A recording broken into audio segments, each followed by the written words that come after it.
Shalom,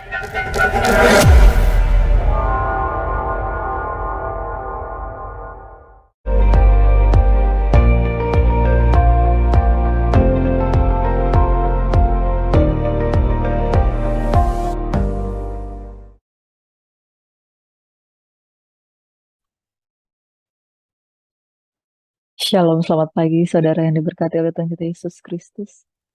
Kembali kita mau bersyukur di pagi hari yang diberkati Tuhan.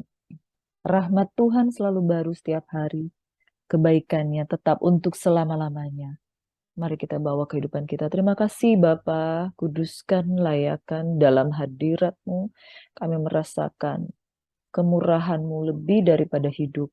Kami mau menikmati Engkau Tuhan karena hanya Engkau pribadi yang lebih mengenal kami. Di dalam nama Yesus Tuhan, pujian, hormat, syukur bagimu. Haleluya. Amin.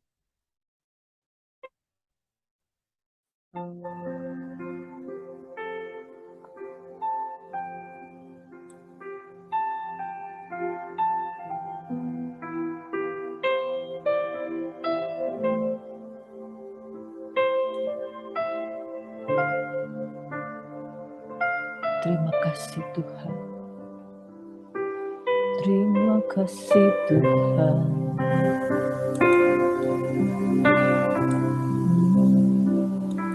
Seperti rusa yang haus, rindu aliran sungai-Mu.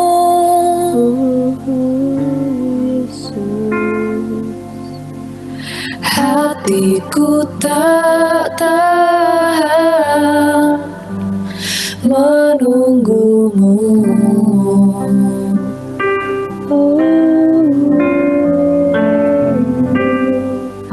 Bagai tanah gersang Terima kuasa menanti datangnya di saat kami menantikan Engkau Tuhan. Begitupun jiwaku, Tuhan. Jiwaku beroleh kekuatan. hanya Engkau,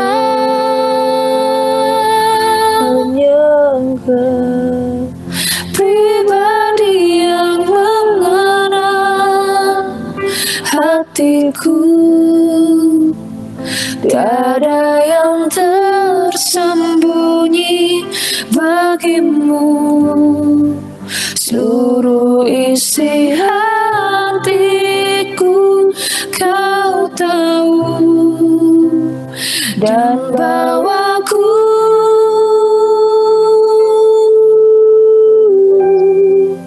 untuk lebih dekat lagi padamu, tinggal dalam indahnya dekapan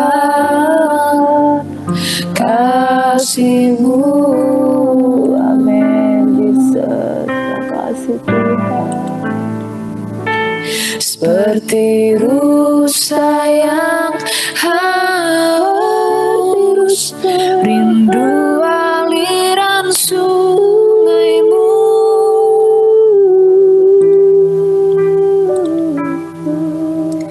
Hatiku tak tahan menunggu-Mu.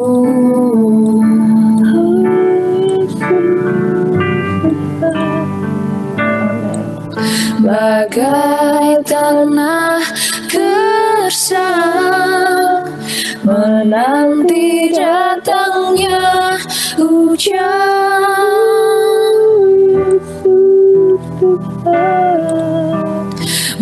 Begitupun jiwaku, Tuhan.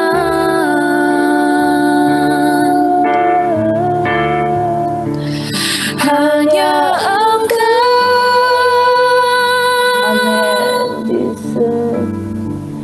pribadi yang mengenal hatiku.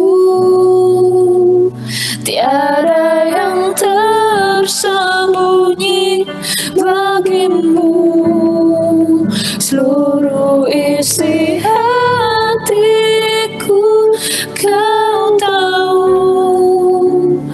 dan bawaku.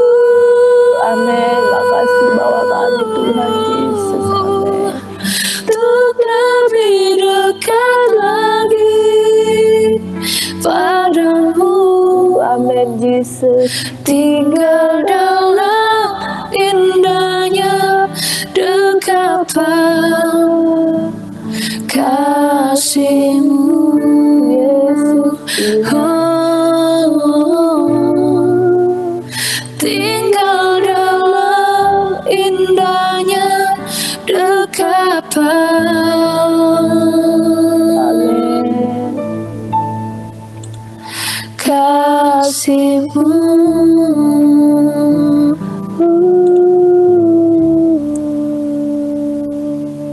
Makasih Tuhan. Terima kasih Tuhan, Engkau sungguh baik dalam kehidupan kami Tuhan. Bapa, kami menyerahkan penyembahan pujian kami ke dalam tangan-Mu Tuhan. Kami percaya saat kami dengan sungguh-sungguh datang kepadamu, jiwa kami mengalami kekuatan baru oleh karena hadirat Tuhan. Terima kasih Bapa, kami siap membaca dan merenungkan firman Tuhan. Dalam nama Yesus, Tuhan sumber berkat dalam kehidupan kami. Kami berdoa dan mengucap syukur. Haleluya. Amin.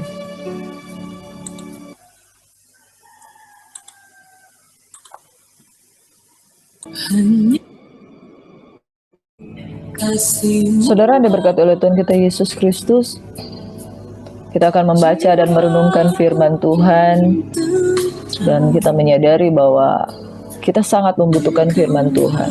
Dan hari-hari ini kita tahu saudara bahwa yang paling penting di dalam kehidupan kita adalah bagaimana cara kita bergaul dengan Tuhan. Dan bagaimana cara kita dapat menjalani hari-hari dalam kehidupan kita. Untuk jangan salah kita memilih sebuah pergaulan, karena pergaulan yang buruk itu akan merusak kebiasaan yang baik. Ketika tiap-tiap hari kita mau datang kepada Tuhan, kita bergaul intim dengan Tuhan, tapi ketika kita kembali ke aktivitas kita masing-masing, kita kembali dan kompromi dengan dunia ini, sehingga kita tidak mengalami yang namanya pertumbuhan. Mari kita mau baca dan merenungkan firman Tuhan yang akan kita renungkan bersama-sama. Saya memberikan tema perenungan firman Tuhan pada pagi hari ini, yaitu circle yang salah. Circle yang salah. Saudara yang diberkati, di dalam 1 Korintus 15 ayat 33, firman Tuhan berkata seperti ini. Janganlah kamu sesat, pergaulan yang buruk merusakkan kebiasaan yang baik. Janganlah kamu sesat, pergaulan yang buruk merusakkan kebiasaan yang baik. Kita hidup setiap hari, kita mencari Tuhan, kita bergaul dengan Tuhan. Kita membangun komunitas dengan Tuhan. Tetapi begitu kita kembali ke aktivitas kita masing-masing, kita memiliki pergaulan dan lingkungan hidup yang tidak sehat. Firman Tuhan dengan tegas mengatakan, janganlah kamu sesat. Artinya, pergaulan itu sangat menentukan pola pikir kita. Pergaulan itu sangat menentukan arah kita akan berjalan dan melangkah kemana.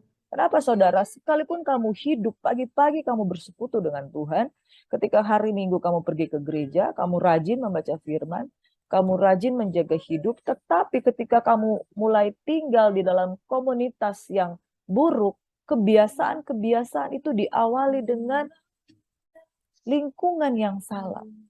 Pergaulan artinya berbicara tentang hubungan yang intens. Bukan sekali dua kali ketemu, tetapi pertemuan yang selalu dan selalu ketemu. Ketika kita bertemu dengan orang yang ngomongnya caci maki setiap hari, kita akan tercemar saudara.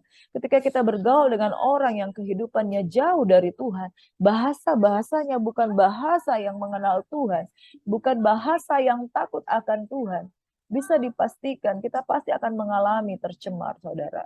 Itu sebabnya pergaulan berbicara soal intensitas hubungan. Intensitas hubungan, jikalau kita tidak bangun atas dasar firman Tuhan, kita akan memilih untuk terkontaminasi. Seseorang yang tiap hari bergaul dengan satu lingkungan, yang tiap hari dia makan daging, ya mungkin ada seseorang yang kehidupannya tiap hari makan vegetarian, makan sayur-sayuran. Tapi tiap hari dia makan dengan orang yang makannya daging terus, daging terus. Lalu satu ketika dia mulai mencicipi daging itu. Ketika dia mulai mencicipi daging itu, dia akan berkata, ternyata enak ya. Yang selama ini saya nikmati itu adalah vegetarian atau sayur-sayuran. Dan itu terasa hambar di lidah saya. Dia mulai mencicipi daging dan dia mulai berkata, ini enak bagi saya. Akhirnya dia mulai kompromi sedikit. Besoknya kemudian dia mencoba lagi 2 potong daging. Dan selanjutnya dia akan memulai menambah lagi kapasitas dia makan daging. Dan akhirnya dia akan kehilangan kebiasaan yang dari awal dia pupuk untuk makan sayur-sayuran. Sebuah kebiasaan yang kita miliki yang baik akan hilang begitu saja begitu kita masuk di dalam sebuah pergaulan dengan kebiasaan yang berbeda. Itu sebabnya firman Tuhan dengan tegas mengatakan, janganlah kamu sesat. Karena berbicara soal pergaulan, itu akan membawa kita dalam terkontaminasi dari hal-hal yang tidak benar. Akhirnya pikiran kita akan melenceng. Jalan kita akan melenceng. Tentunya kalau jalan kita akan melenceng, tujuan akhirnya tentu akan menjauh dari tujuannya Tuhan. Pergaulan yang buruk merusakkan kebiasaan yang baik. Saudara, pagi hari ini firman Tuhan mari kita renungkan. Kamu berada di dalam spot atau lingkungan atau circle yang seperti apa. Perhatikanlah keadaanmu. Sekalipun engkau tinggal di dalam Tuhan, bersekutu dengan Tuhan tiap hari. Tetapi kalau engkau tidak peka dengan siapa engkau bergaul, bisa saja engkau menimbun kebiasaan-kebiasaan yang tidak baik. Engkau telah terkompromikan, engkau telah terkontaminasikan. Dan tujuan akhir kita adalah jalan yang sesat jika tidak menyadari sejak awal. Mari kita mau belajar, Tuhan sedang mengingatkan engkau yang ada di luar sana, hati-hati dengan caramu bergaul. Engkau yang ada di luar sana, hati-hati dengan caramu berinteraksi dengan sesama. Hati-hati dengan pencemaran rohani. Saudara yang diberkati oleh Tuhan Yesus Kristus, Yesaya 30 ayat 1 berkata, celakalah anak-anak pemberontak, demikianlah firman Tuhan, yang melaksanakan suatu rancangan yang bukan daripadaku, yang memasuki suatu persekutuan yang bukan oleh dorongan rohku, sehingga dosa mereka bertambah-tambah. Saudara jangan pikir kalau kita salah di dalam mengambil keputusan untuk memasuki sebuah lingkaran atau sebuah komunitas. Jangan pikir bahwa Tuhan akan tenang-tenang dan biasa-biasa saja. Tetapi Tuhan memperhatikan dengan siapa engkau bergaul, dengan siapa engkau masuk di dalam sebuah persekutuan. Sebuah persekutuan berbicara komunitas, sebuah persekutuan berbicara sebuah lingkungan, sebuah persekutuan berbicara soal circle. Bagaimana sebuah ruang lingkup engkau bergaul di dalamnya. Tuhan kata, celakalah anak-anak pemberontak. Jadi orang-orang yang tidak melakukan kehendak Allah adalah disebut anak-anak pemberontak. Melaksanakan suatu rancangan yang bukan daripadaku. Ketika kita melangkah tanpa mengandalkan Tuhan, tanpa merencanakan Tuhan. Memasuki sebuah komunitas tanpa merencanakan Tuhan. Dan melakukan rancangan yang bukan daripadaku. Tuhan tidak berkenan, saudara. Dan ujung-ujungnya kita sudah salah karena memasuki komunitas yang tidak benar. Lalu kita mulai melaksanakan rancangan-rancangan yang bukan daripada Tuhan. Atau saya bisa katakan melaksanakan sesuatu yang tidak menjadi kehendak Tuhan. Dan akhirnya dosa mereka makin bertambah-tambah. Jadi ada 3 kelipatan dosa di sini. Yaitu memasuki komunitas yang bukan daripada Tuhan. Akhirnya ujungnya tidak memuliakan Tuhan. Tidak melakukan kehendak Tuhan. Dan ketiga, dosa makin bertambah-tambah, saudara.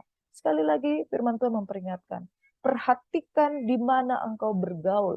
Perhatikan di lingkungan di mana engkau suka dengan senang engkau bergaul. Yang pada akhirnya engkau yang dulunya mengasihi Tuhan. Engkau yang dulunya orang yang bertobat. Engkau dulunya orang yang polos yang mengasihi Tuhan. Lalu engkau mulai berubah menjadi orang yang tidak suka dengan persekutuan iman, tidak suka dengan ibadah. Engkau mulai membenci pelayanan, engkau mulai meninggalkan kasihmu yang mula-mula, engkau mulai luntur imanmu kepada Tuhan. Lalu persepsimu mulai salah, caramu memandang sebuah kehidupan mulai tercemar. Saudara yang diberkati oleh Tuhan kita Yesus Kristus. Sekali lagi, perhatikanlah circle. Pagi hari ini firman Tuhan dengan tegas mengatakan pergaulan yang buruk, perusakan kebiasaan yang baik. Tinggalkan, saudara. Mari kita membaca dan merenungkan tentang renungan pagi hari ini. Arti circle yang saat ini dipahami sebagai grup atau kelompok, komunitas, atau geng-geng, dan bisa dikatakan itu circle, lingkungan, grup atau kelompok, komunitas atau geng-geng. Setiap orang itu hidup tidak sendiri. Setiap orang itu hidup berkelompok. Setiap orang itu hidup bersosialisasi, berkomunitas, bergaul. Dan dengan siapa engkau bergaul, engkau akan menjadi sama dengan siapapun yang engkau bergaul. Paling tidak, engkau akan mengalami transfer spirit, engkau akan mengalami impartasi spirit, kata-katamu mulai berubah. Ketika engkau suka bergaul dengan orang yang suka lelucon, engkau yang suka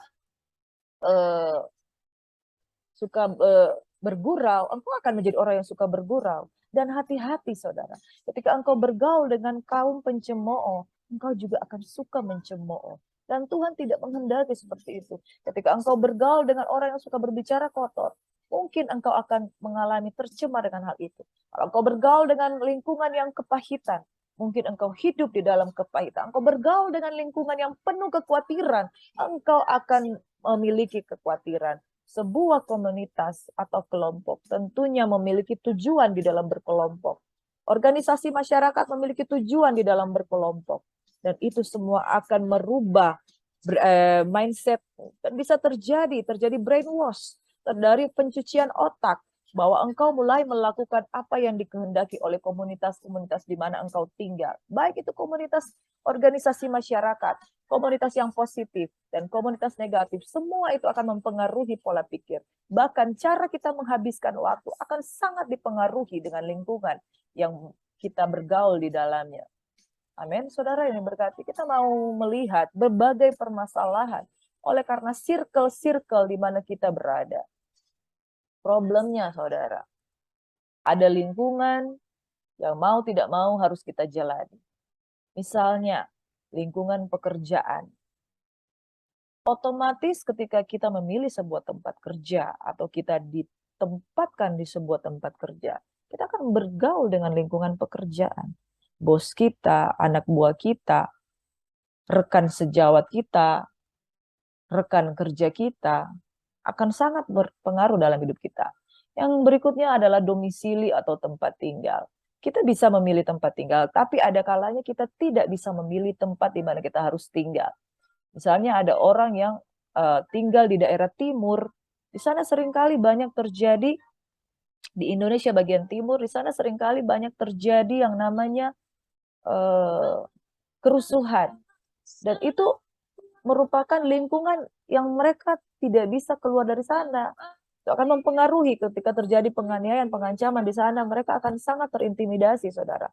Atau kita tinggal di tempat di mana tempat tinggal itu yang perkotaan. Tentunya akan berbeda dengan tempat tinggal yang ada di desa.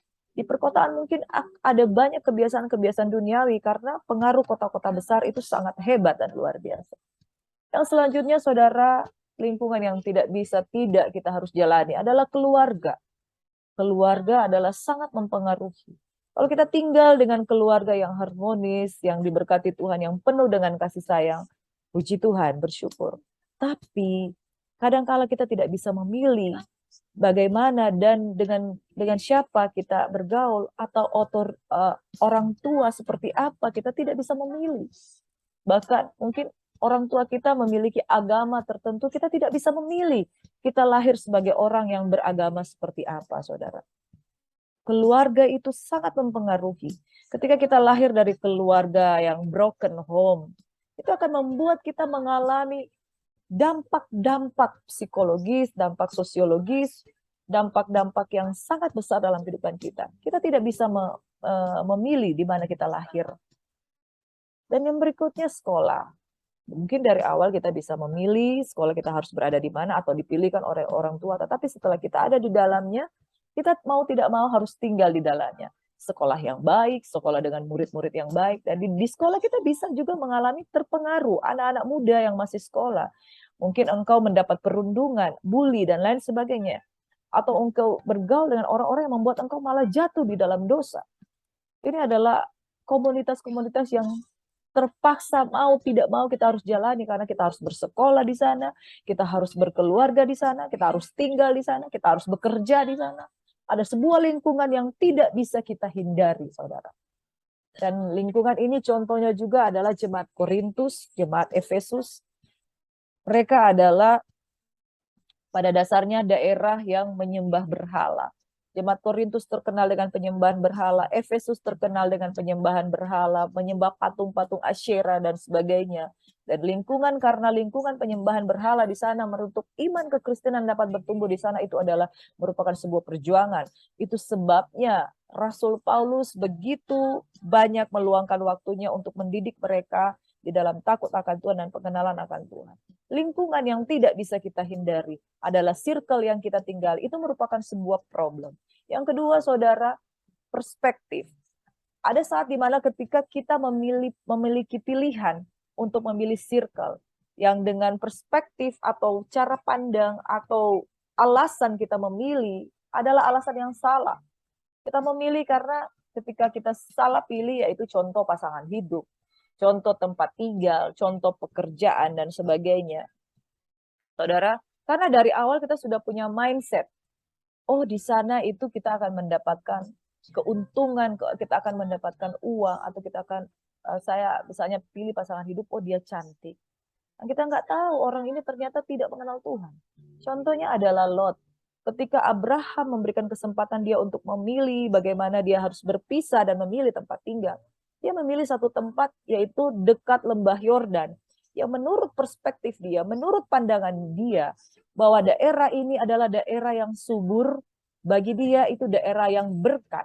Daerah yang penuh dengan berkat, bagi dia daerah ini adalah daerah yang membawa dia kepada keuntungan finansial. Dan saudara, perspektifnya yang menentukan pilihannya. Karena perspektifnya tidak mengandalkan Tuhan. Orang bisa salah pilih pasangan hidup, orang bisa salah pilih tempat tinggal, orang bisa salah pilih pekerjaan. Contohnya Lot yang salah memilih tempat tinggal, salah memilih tempat bekerja, karena perspektifnya yang awalnya salah. Yang berikutnya ada Ahab dengan Isabel. Ahab adalah seorang raja, dia memilih istrinya adalah Isabel, dan dia tidak tahu betapa dalamnya dia telah jatuh setelah dia salah memilih pasangan hidup. Hidupnya akhirnya menjadi berubah, masuk ke dalam sebuah circle yang dia tidak bisa keluar di dalamnya. Itu sebabnya saya mau katakan, hati-hati di dalam memilih circle kita. Perspektif kita di dalam memilih circle, itu hati-hati dari awal. Kalau dari awal kita mengandalkan Tuhan, kita pasti tidak akan memilih circle yang salah. Ketika Ahab memilih circle pergaulannya, yaitu circle pergaulan dengan istri. Istri adalah orang komunitas terdekat. Karena dia salah memilih pasangan, dominasi dari Isabel itu sangat mempengaruhi kehidupannya. Sehingga dia betul-betul menjadi raja yang dikenal jahat. Dan selanjutnya, saudara yang diberkati oleh Tuhan kita Yesus Kristus, benefit. Yaitu ketika kita memilih komunitas, ketika kita memilih persekutuan, ketika kita memilih kelompok atau grup, yang kita pikirkan dari awal itu keuntungan. Keuntungan semata dalam memilih teman sekutu. Raja Asa memilih Aram sebagai teman sekutunya. Di dalam 2 Tawarik 16 ayat 7-8. Hanani seorang pelihat menegur Raja Asa. Karena apa, saudara? Karena Raja Asa memilih untuk bangun persepakatan dengan Raja Aram, Ben-Hadad pada waktu itu. Dia meminta pertolongan Raja Aram supaya bisa menyingkirkan Raja Baesa, yaitu Raja Israel. Pada waktu itu Raja Asa, Raja Yehuda, akan bertempur dengan Raja Baesa yang memperkuat Rama, yang hendak bermaksud untuk menyerang Raja Asa. Lalu Raja Asa mencari pertolongan kepada Raja Aram. Lalu dia ditegur oleh Hanani. Engkau mengandalkan Raja Aram. Dalam hal ini engkau telah berlaku bodoh. 2 Tawarik 16 ayat 9 dikatakan, mata Tuhan menjelajah seluruh bumi untuk mencari orang yang takut akan dia, yang bersungguh hati kepada dia, untuk melimpahkan kekuatan kepada dia. Dalam hal ini engkau telah berlaku bodoh, karena engkau mencari sekutu, yaitu Raja Aram. Raja Asa mencari sekutu Raja Aram untuk memikirkan keuntungan. keuntungan semata di dalam memilih teman atau sekutu. Hati-hati saudara.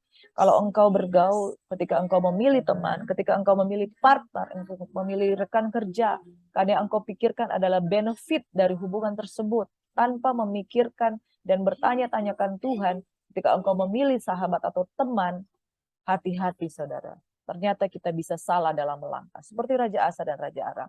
Dan selanjutnya, problem ketika kita ada dalam sebuah circle, yaitu kita mulai kompromi. Demas, dalam 2 Timotius 4 ayat 10, Paulus berkata, Demas telah mencintai dunia ini. Demas telah bersahabat dengan dunia, padahal awalnya mereka bersama-sama di dalam melayani Tuhan. Ya saudara, pada akhirnya ketika dia mulai bergaul dengan dunia, dia mulai kompromi dengan dia, bersahabat dengan dunia, kehidupannya menjadi duniawi, dan akhirnya dia mulai meninggalkan persekutuan dan pelayanan. Mulai kompromi. Jadi problem saudara adalah lingkungan yang tidak bisa kita hindari, perspektif kita di dalam memilih pasangan hidup, memilih teman komunitas, memilih tempat tinggal atau lingkungan. Dan yang ketiga, benefit, yang terlalu memikirkan keuntungan pada saat memilih teman. Yang keempat, kita mulai kompromi dengan circle kita. Mari saudara kita perhatikan di dalam Yakobus 4 ayat 4. Firman Tuhan katakan, dalam Yakobus 4 ayat 4 saudara. Hai kamu orang-orang yang tidak setia. Tidakkah kamu tahu bahwa persahabatan dengan dunia adalah permusuhan dengan Allah? Jadi barang siapa hendak menjadikan sahabat dunia ini, ia menjadikan dirinya musuh Allah. Saudara yang diberkati oleh Tuhan kita Yesus Kristus, jangan menganggap sepele ketika kita mulai berinteraksi dengan dunia. Ketika kita mulai berinteraksi, bersahabat dengan dunia, itu berarti kita mulai masuk dengan permusuhan dengan Allah. Persahabatan dengan dunia membuat kita menyukai pergaulan-pergaulan yang tidak takut akan Tuhan. Ia menjadikan dirinya musuh Allah. Saudara yang diberkati Tuhan, hati-hati dengan siapa atau seperti apa pergaulanmu hari-hari ini. Amin, saudara. Tapi ini kita akan belajar tentang bagaimana supaya kita survive dalam lingkungan, dalam circle kita. Karena memang ada lingkungan yang tidak bisa kita hindari. Ada lingkungan yang mau tidak mau kita harus ada di dalamnya.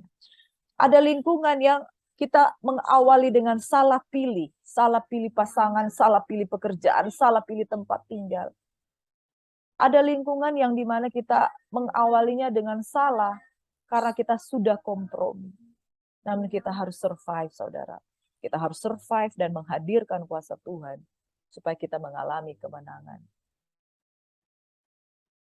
Yang pertama, saudara, sebelum kita salah memilih, kita memilih pergaulan oleh karena dorongan Roh Kudus. Di ayat firman Tuhan yang sudah tadi kita bacakan, Yesaya 30 ayat 1.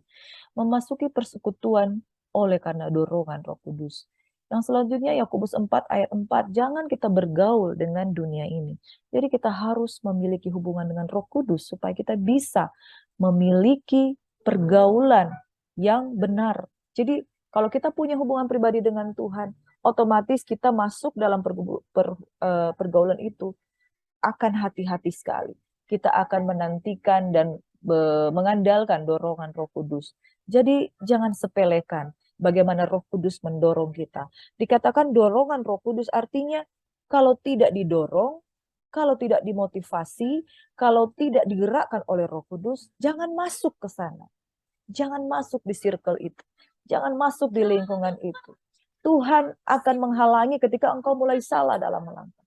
Nah, di sini engkau harus berhenti dan berkata, Tuhan, kemana aku harus melangkah?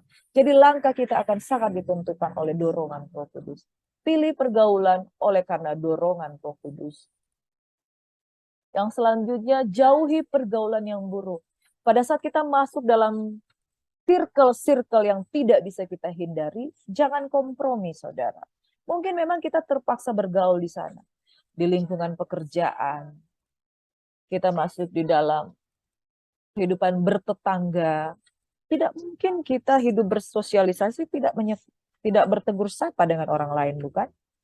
Mungkin ibu-ibu di kompleks, khususnya ibu-ibu yang tidak bekerja ketika di kompleks, ketika beli sayuran, mulai ngobrol, lalu mulai ngomongin orang, akhirnya bergosip, dan lalu mulai menjatuhkan orang lain. Saudara jangan kompromi, jauhi pergaulan yang buruk. Kalau engkau udah mulai merasakan bahwa oh ini tidak benar, keluar dari pergaulan. Jangan nikmati, saudara. Ada banyak orang menikmati gosip. Ada banyak orang menikmati pergaulan yang buruk. Ketika mulai duduk dalam sebuah komunitas, orang mulai menawarkan, coba minum 1 sloki, minuman keras. Saya nggak bisa, saya nggak bisa, saya nggak bisa. Coba aja sedikit. Lalu mulai, ya udahlah, karena berteman saya terima. Ya, lalu mulai dia minum 1 sloki, akhirnya 2 sloki. Akhirnya dia mulai terjebak di dalam pergaulan yang suka minum minuman keras. Jauhi pergaulan yang buruk, jangan kompromi ketika diajarkan tentang dosa. Saudara, yang berikutnya, pekah di dalam memilih sahabat. Dalam Amsal 17 ayat 7 berkata, seorang sahabat menaruh kasih setiap waktu dan menjadi saudara di dalam kesukaran. Jadi, kalau kita memilih pergaulan, ada orang-orang yang hanya bisa disebut sebagai teman. Dan ada orang yang dapat kita sebut sebagai seorang sahabat. Karena sahabat itu ada kriteria, saudara. Sahabat yang mendorong kita di dalam kasih, saudara yang dapat mendorong kita dalam motivasi untuk melakukan yang benar, sahabat yang mendorong kita untuk melakukan kebenaran. Kalau sahabatmu selalu ketika engkau bergaul dengan dia, yang diarahkannya, yang diajak itu adalah hal-hal yang mendatangkan dosa. Kau salah memilih dalam sahabat. Cukup engkau katakan, cukup aku kenal kamu, tapi aku tidak perlu bergaul dengan engkau lebih lagi. Ada saudara yang mendorong engkau pada keputusan-keputusan yang salah. Di sini engkau harus peka, saudara. Hati-hati di dalam memilih sahabat.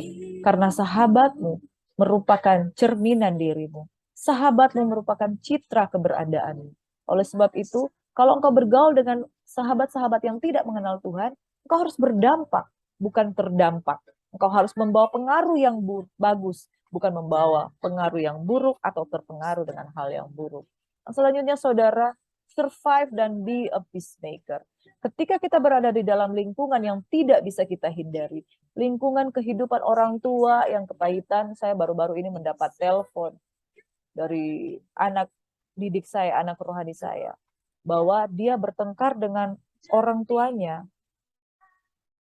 Adiknya bertengkar dengan orang tuanya sampai terjadi pemukulan. Sampai orang tua memukul anak, anak balas memukul orang tua.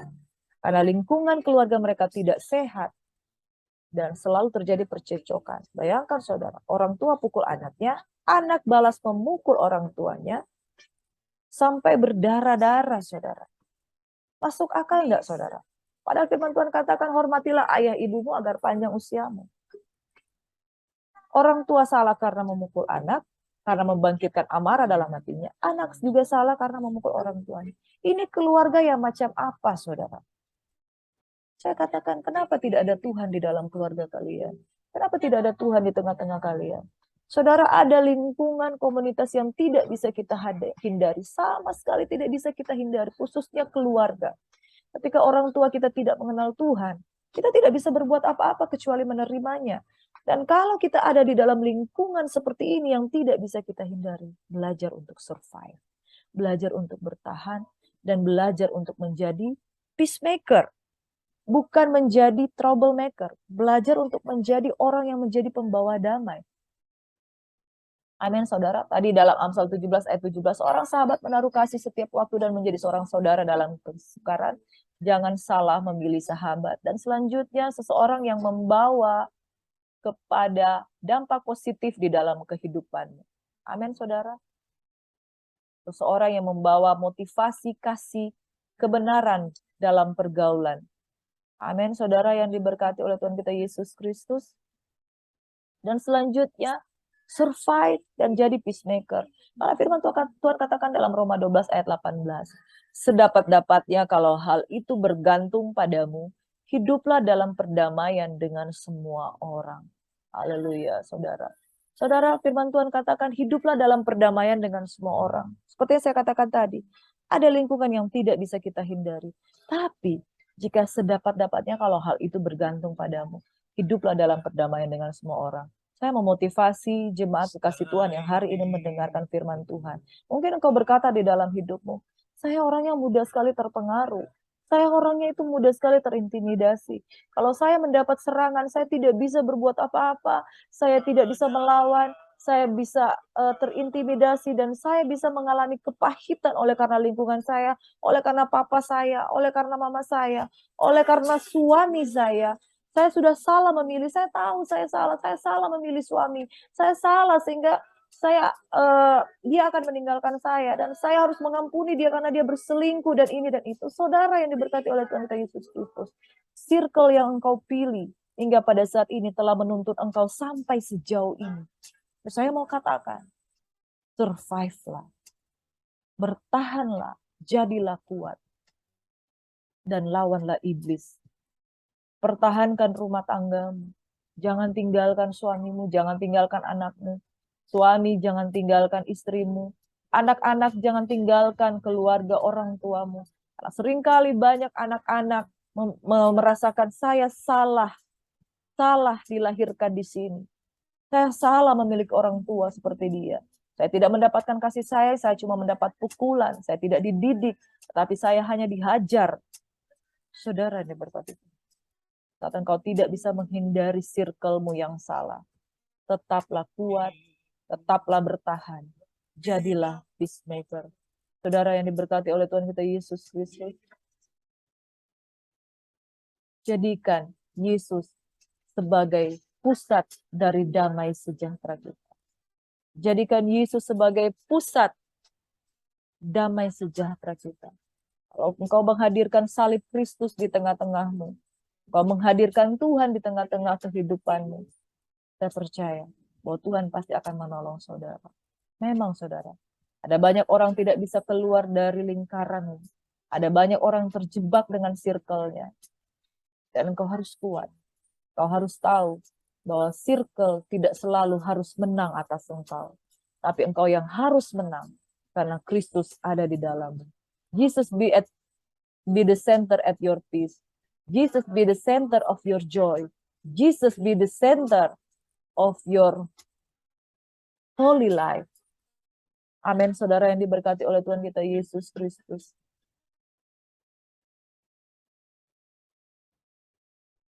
Biarlah Tuhan menjadi pusat dalam penyembahan. Karena kita tahu kita tidak mampu tanpa Tuhan. Sekali lagi, how to survive in your circle. Berjalan di dalam dorongan tuntunan Roh Kudus. Jauhi pergaulan yang buruk. Jangan kompromi, saudara. Pekah di dalam memilih sahabat. Survive dan be a peacemaker. Saudara yang diberkati oleh Tuhan kita Yesus Kristus. Saat engkau salah memilih pasangan hidup, dan engkau terpaksa harus menjalani kehidupanmu, jangan menyalahkan dirimu berlebihan. Saat engkau salah memilih pergaulan dan engkau telah terhisap, terpengaruh sangat dalam, jangan menyalahkan dirimu, tapi datang kepada Tuhan. Saya berdoa pada pagi hari ini, engkau datang kepada Tuhan. Tuhan mau menyelamatkan engkau dari pergaulan yang salah. Tuhan mau menyelamatkan engkau dari komprominya kehidupanmu. Tuhan mau menyelamatkan engkau dari rumah tangga yang bagimu seperti neraka. Mari kita satu dalam doa. Bapa, kami serahkan hari ini ke dalam tangan-Mu. Bahwa kami bergaul dengan Tuhan. Bahwa kami bergaul dengan Roh Kudus. Pegang tangan kami, Tuhan. Saya berdoa pagi hari ini, ketika kekasih-kekasih Tuhan menyerahkan rumah tangganya, biarlah mereka survive, Tuhan. Tolong mereka dalam nama Yesus. Amin. Mari kita sekali lagi sembah Tuhan. Tiada satu pun dapat ku banggakan, semua karena cintamu. Lord. Ini hidupku, Mari kita minta pimpinan Tuhan di dalam kita bergaul, di dalam kita bersosialisasi, Tuhan. Erat tanganku, ku tak dapat hidup di luar kasih-Mu, Bapa. Jangan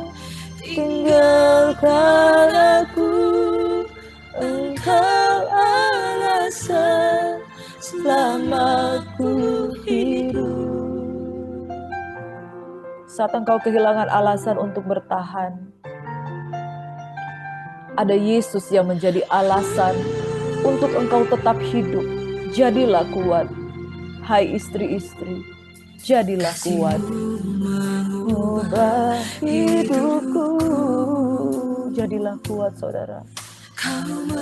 Tuhan yang sudah memilih engkau, Dia selamatkan engkau.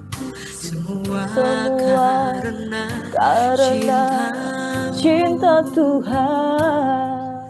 Ini hidupku, pimpin jalanku, pegang Tuhan Yesus, pegang erat. Yesus pegang tangan para istri-istri Tuhan, mereka yang terjebak di dalam rumah-rumah tangga yang seperti neraka dalam hidup mereka. Pegang tangan suami-suami ketika mereka bertahan menjadi suami-suami yang takut akan Tuhan. Jangan kompromi, jangan kompromi. Sebab Yesus adalah alasan untuk engkau tetap kuat dan bertahan. Yesus pegang erat tanganku, ku tak dapat hidup di luar kasih-Mu. Bapa, jangan pernah, jangan tinggalkan aku Tuhan. Engkau alasan selama ku hidup.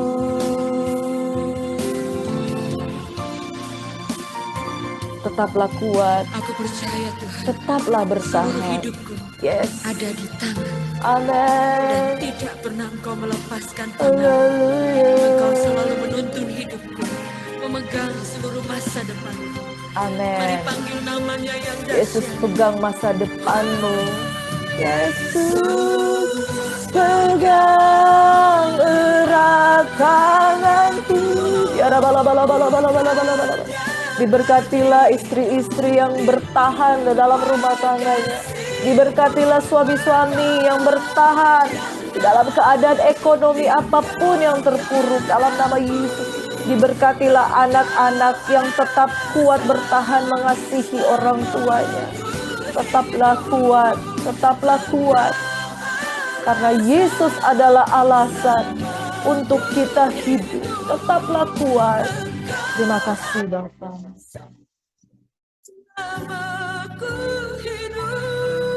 Terima kasih Tuhan.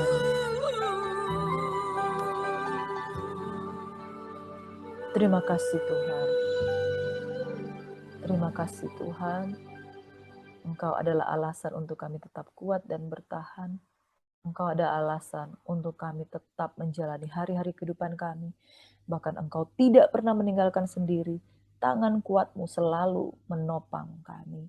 Dalam nama Yesus diberkatilah rumah-rumah tangga, diberkatilah pekerjaan-pekerjaan, diberkatilah komunitas-komunitas, baik komunitas politik, komunitas sosial, komunitas budaya. Biarlah kami terus mengandalkan Tuhan, tidak kompromi, dan bergerak di dalam dorongan Roh Kudus untuk memuliakan Tuhan. Dimanapun komunitas dan lingkungan Engkau mengutus kami, Tuhan. Demi nama Yesus kami berdoa. Haleluya. Shalom. Tuhan Yesus memberkati sukacita hari ini. Haleluya. Amin.